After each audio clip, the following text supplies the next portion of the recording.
everybody, welcome back to my channel, Fish Den 365. Today we're going to talk about gear ratio on reels, bait casters and spinning reels. And I know that may sound like a boring subject, but before you tune out, you may want to check this thing out because I'm going to go into detail about what gear ratio really is, what's really important about it, and why. And this could explain when you've had instances where you were catching fish or weren't catching fish.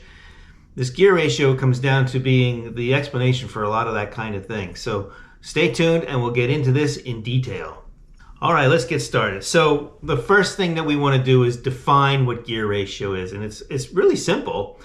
So this reel here is a Pflueger President XT, and it's a nice reel. I like these reels because they're inexpensive, but they're good. They don't fail. The only knock on them is that they're a bit heavy for what they are, and that's, you pay that higher price for the lighter reels. But as far as reels go, I like this one quite a bit.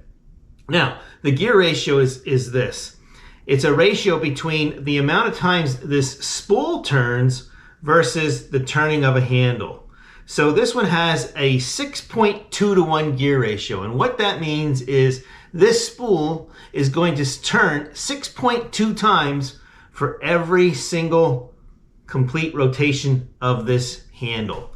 And if you set this up, you can kind of watch and see that it's going to be 6.2. So here we go. There's 1, 2, 3, 4, 5, 6, and look, we're right there a little bit further and we're at 6.2. So if you don't know your gear ratio, you can always check that by watching it that way. And the same thing is true for a bait casting reel. It's the same ratio. It's the number. It's just the spool is different on a bait caster, right? The spool is this way. So on a bait caster, it's the number of times this spool turns. So you'd have to put a mark on that so that you can see how many times it's turning each time you rotate the handle. But it's the same thing, regardless of what reel you have. So that's what it is. And now you know, if you didn't know, now you know what this ratio is talking about, the number of spool turns versus the handle turn. Now, gear ratio in itself is not very meaningful. Now, people will, and let me explain that. What people know is that the higher the gear ratio, the faster this thing is. In other words, each time you turn this handle, more line is being retrieved on your reel. So the higher gear ratio means a faster retrieve for the same motion.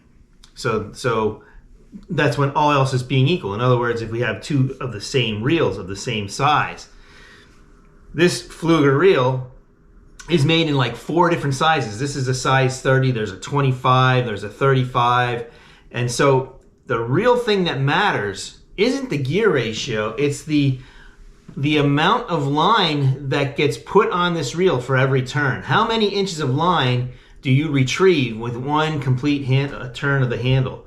And so for this reel, this size reel with this size spool, every time I turn this handle, 6.2 to 1 gear ratio, I'm retrieving 31 inches of line. 31 inches of line every time I turn this handle. That's what this reel does. Now, if I had this same reel, but a bigger size with a bigger spool, and it had a 6.2 to 1 gear ratio, same ratio, it would put a lot more line on the spool, several inches more line because the spool's bigger. So you can make up for a lower gear ratio by having a larger spool. And that's why it's an important thing to know, because what really matters isn't gear ratio so much, but how much line is getting put on that reel per handle. And let me give you a classic example of how this can really matter. I was fishing recently with a buddy of mine, Steve Benner. We were crappie fishing, and I was using this reel. This is a Symmetry ultralight reel, and it's got something like a 4.7 to 1 gear ratio. It's a very small reel with a small spool. What that means is that when I'm reeling this thing in, one full turn of this handle reels 21 inches of line. So 21 inches of line come in every time I make a full turn of the handle. That's the real important thing. And I was using this rod and I was catching some very nice crappies. And I got hung up and I was trying to get my bait free and my rod broke.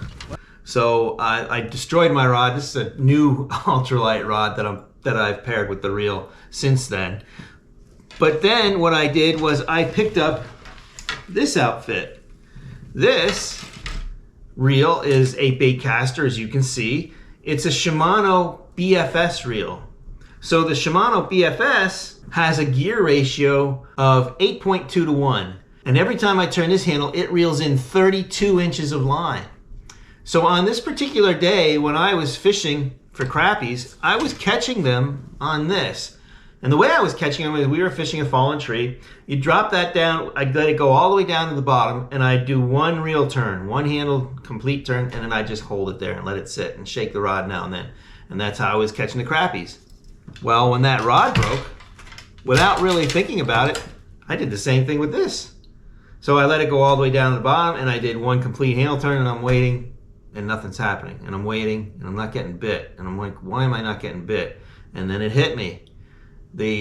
I reeled in 32 inches of line with one turn of hand. So from the bottom, I'm now nearly 3 feet off the bottom. When I was using this reel, I was only 21 inches off the bottom because I reeled one time with that reel. That's where it really starts to matter. It matters in two places. One, the speed, right? How fast you can reel a bait in, the horizontal thing. But then in the vertical fishing thing, that's just as important. How far off you are off the bottom and how many reel turns you do to get to where you want to be. As soon as I realized, the way I realized is I thought, well, maybe they're further down. So I clicked the button and I noticed when this thing with the spool was turning so much, it seemed like it was going down a long way. Well, it was going down 32 inches versus 20 inches or 21 inches. So a big difference. And so that was the difference. When I realized that, I did about a half a turn or a little more than a half a turn, and I'd hold it and I caught the crappies again. So that's where, hopefully that's a good demonstration of where gear ratio and more importantly, the amount of line per turn of your reel coming in, that's what really matters. You want to know that because that's going to dictate how fast you're fishing and how far off the bottom you might have something if you're fishing completely vertical like I was in that example. Hopefully that makes sense to everybody and gives you a better idea of gear ratio and what really, and the gear ratio is related to that amount of line per turn. But the other thing that relates just as importantly is the spool. If you have a larger spool, you're going to be having more line per turn. It's just that simple. And so knowing that, you can determine, well, what's the best gear ratio for this technique or that technique. And if you have an interest in that, let me know because we can talk about that in another upcoming video. We'll relate gear ratio and the amount of line per turn into different techniques. What works best for what. Let me know if you have an interest in that. If you do, I will do a video on that sometime in the future.